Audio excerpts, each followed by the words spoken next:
আমাদের সম্মানিত অতিথিবৃন্দ, সম্মানিত মেহমান, সম্মানিত অতিথি কথা বলবেন। আমি এখন আর আপনাদের ধৈর্য ঘটাবো না। আপনার সকলের কাছে আবারও ভালোবাসার, কৃতজ্ঞতা এবং শুভেচ্ছা জানিয়ে আজকের মধ্যে বিদায় নিচ্ছি। আসসালামু আলাইকুম ওয়া রাহমাতুল্লাহি ওয়া বারাকাতুহু।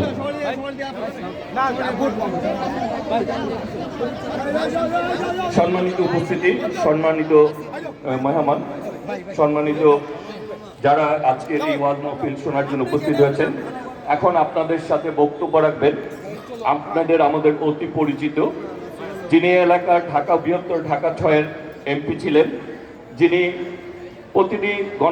প্রতিটি দেশের বিরুদ্ধে যখন কোনো চক্রান্ত ষড়যন্ত্র হয়েছে তখন তিনি রাজপথে নেমে এসেছেন জনগণের স্বার্থকে সংরক্ষণ করার জন্য, যিনি সাবেক সফল মেয়র মন্ত্রী হিসেবে দায়িত্ব পালন করেছেন।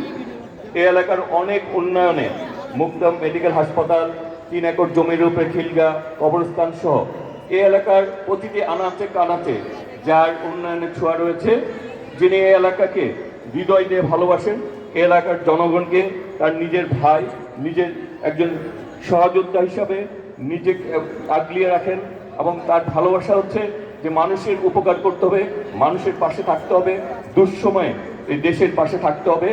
এবং তিনি বাংলাদেশের এবং ইসলামিক মূল্যবোধে যিনি বিশ্বাস করেন, মূল্যায়ন করেন এবং সকল সময় ধর্মীয় নেতৃবৃন্দকে উনি অত্যন্ত শ্রদ্ধা করেন।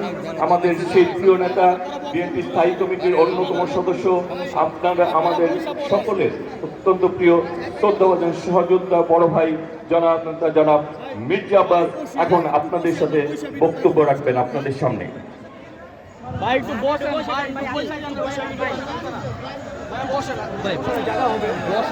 বসে গেলে ভালো হবে, সবাই একটু বসলে ভালো হবে। বসে বসে এই ভাই, আমরা সবাই একটু বসে পড়ি। কেউ শুনো ভাই।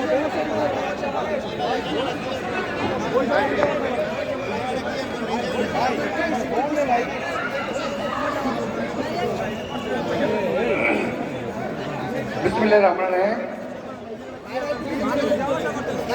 ভাই বসেন বসেন রে ভাই, বসে পড়েন আপনারা।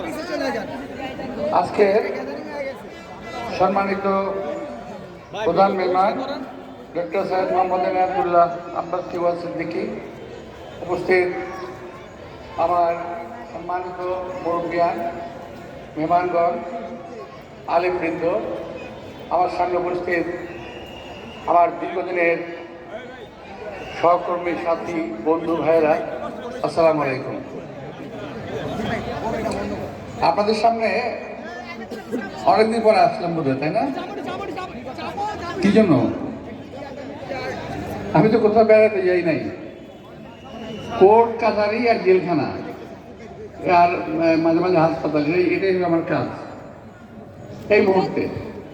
আলাদা কপাল লিখে রেখেছেন, আমি কি করবো, এই জন্য দেখা হয় না। তো অনেকদিন পর আজকে আপনাদের এলাকায় এসে দেখলাম যে 1991 সালে আমি যখন মেয়র হই তার কিছুদিন আগে এলাকায় যখন আমি আসি তখন দেখছিলাম রাস্তাটা খুব খারাপ, এবং মেয়র হওয়ার পরপর আমি রাস্তার দিকে নজর দিই। শুধু এটা না, ঢাকা শহরের সকল রাস্তার দিকে নজর দিয়েছিলাম। দিন রাত 24 ঘন্টা কাজ করে রাস্তাগুলো ভালো করেছিলাম। আজকে এই রাস্তাটা দেখে আমার খুব কষ্ট লাগলো। মনে হলো এই এলাকাটা বোধহয় বাপ মা ছাড়া একটা এতিম একটা এলাকা। মনে হলো কারো দেখার কেউ নাই। তো যাই হোক, আমি এখানে রাজনৈতিক বক্তব্য দিতে চাই না, বেশি কিছু বলতে